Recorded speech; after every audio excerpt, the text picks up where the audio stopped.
guys, it's me, Abby. Sorry it's so dark in my room right now. I'm going to be testing out the slime that I made. So let's get the camera over where it's light, so you might be able to see a little better. Not really.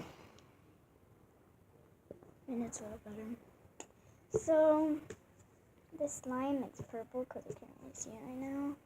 It is a little sticky. I tried it already, but I want to show you guys how good it is.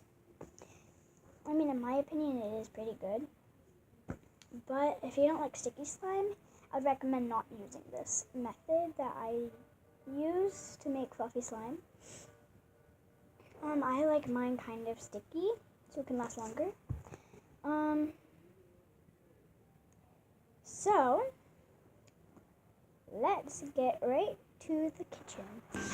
Okay, so I'm not in the kitchen right now. I'm about to head to it.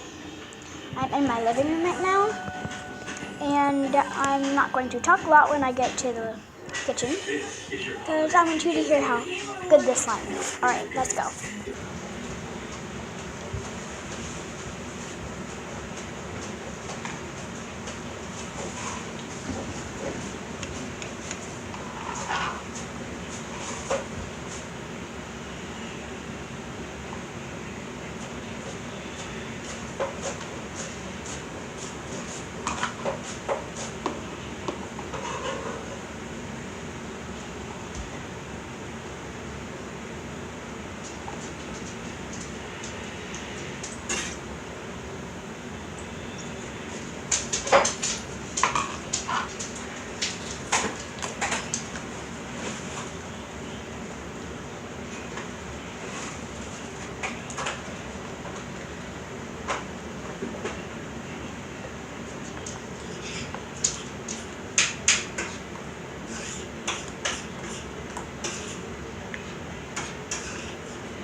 Okay, so I want you to comment down below if you think that slime is good.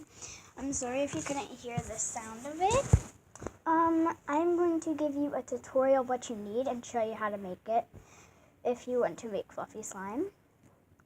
So I will be right back with the ingredients you need. Okay, so I'm about to go eat dinner. So when I can make the tutorial on how to make slime, I will do that. But I will tell you the ingredients you need right now. So the ingredients you need is any kind of slime, shaving cream. You will need contact solution, a bowl, and a spoon. Of course, you need that. And if you want food coloring. So those are the things you need. I hope you enjoyed the video. Comment down below what is your favorite slime to make. And I'll see you next time for my slime tutorial. Bye. Leave a comment, like, and subscribe. Click the bell so you get my post notifications whenever I post. Alright, see you next time. Bye.